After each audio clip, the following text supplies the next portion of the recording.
அனைவருக்கும் வணக்கம். இன்னைக்கு வெடி பழ ஊறுகாய் எப்படி செய்கிறதுன்னு பார்க்கலாம். எலுமிச்சம்பழம் நல்லா அலசிட்டு தண்ணி இல்லாமல் தொடச்சி எடுத்துக்கணும். நான் ஒரு 7 எலுமிச்சம்பழம் எடுத்துக்கிறேன். வரமிளகாய் ஒரு 20 எடுத்துருக்கேன். மிளகாய்க்கு பதில் மிளகாய் தூள் சேர்த்துக்கலாம்.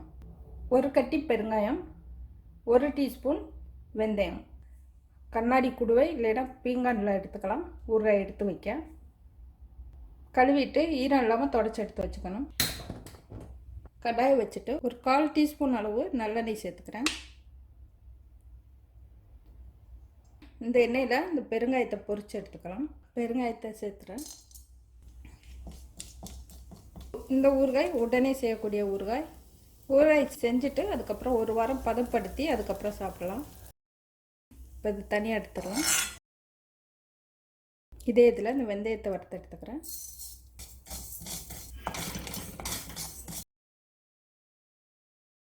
கருக வறுக்கக்கூடாது, கசக்கும். லேசாக செவக்கையில் எடுத்துடலாம். அதே கடாயில் மிளகாயை வறுத்து எடுத்துக்கலாம்.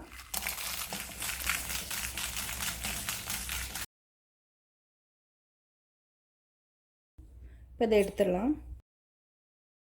இப்போ அதே கடாயில் கொஞ்சம் நல்லெண்ணெய் சேர்த்துக்கணும். ஒரு குழிக்கரண்டி அளவு சேர்த்துக்கலாம். இப்போ தொடச்சி வச்சுருக்க அந்த எலுமிச்சை பழத்தை அந்த எண்ணெயில் சேர்த்துடணும்.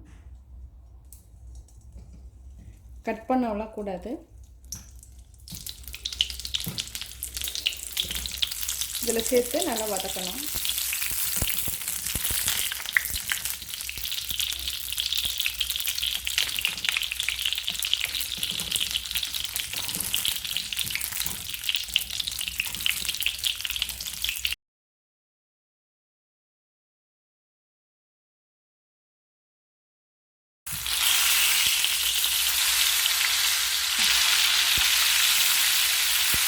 பார்த்தாப்பையும் பழம் வெடிச்சு வரும்.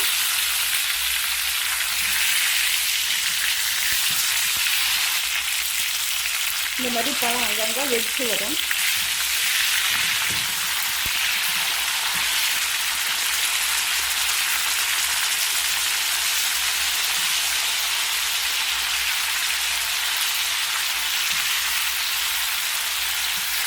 அடுப்பு ஆஃப் பண்ணிடுறோம்.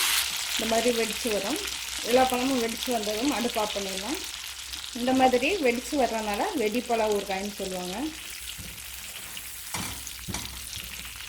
இந்த பழத்தை தனியாக எடுத்து ஆற வைக்கலாம். வறுத்ததெல்லாம் நல்லா ஆறினதுக்கப்புறம் கரகரப்பாக பொடி பண்ணி எடுத்துக்கணும்.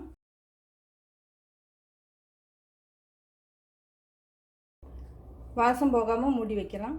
இந்த எலுமிச்சம்பழம் வதக்கின எண்ணெயை இதில் சேர்த்துக்கலாம்.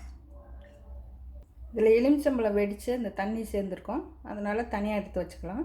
இந்த ஊறுகாய் பொடியை இதில் சேர்த்துடலாம். தேவையான அளவு உப்பு, மசாலா பொடி பண்ணியிலே இந்த உப்பையும் சேர்த்து பொடி பண்ணிக்கலாம். அளவு தெரியலைன்னா கடைசியில் சேர்த்துக்கலாம். ஒரு 1/4 கப் அளவு நல்லெண்ணெய் சேர்த்துக்கலாம். கடுகு, எண்ணெய் காஞ்சதும் கடுகு சேர்த்து நல்லா வெடிக்க விடணும். எல்லா கடுகும் வெடிக்கணும். அடுப்பு ஆஃப் பண்ணிவிட்டு கருவேப்பிலை சேர்த்துடலாம். இப்போ தாளித்ததை இதில் கொட்டிடலாம்.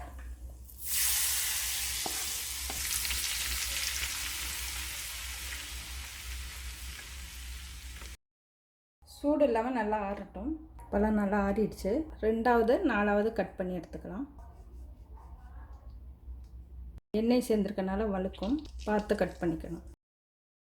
இந்த மாதிரி கட் பண்ணலாம், இல்லைன்னா சுற்றி கட் பண்ணி விடலாம். இந்த மாதிரி கட் பண்ணிங்கன்னா கீத்தாக வரும்.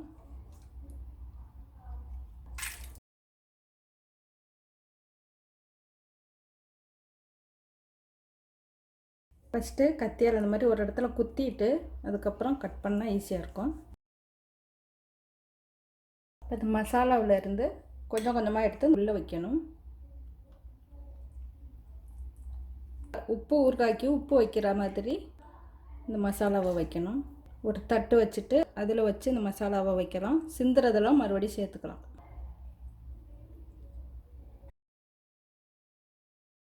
ஒவ்வொரு ஊறுகாயாக எடுத்து இதில் சேர்த்துடலாம்.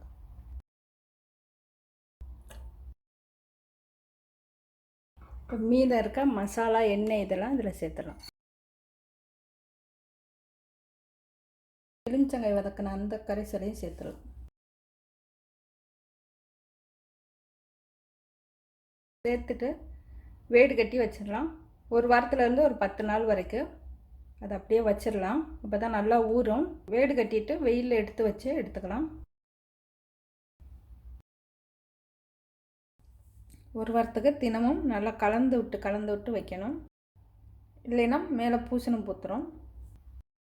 நன்றி, வணக்கம்.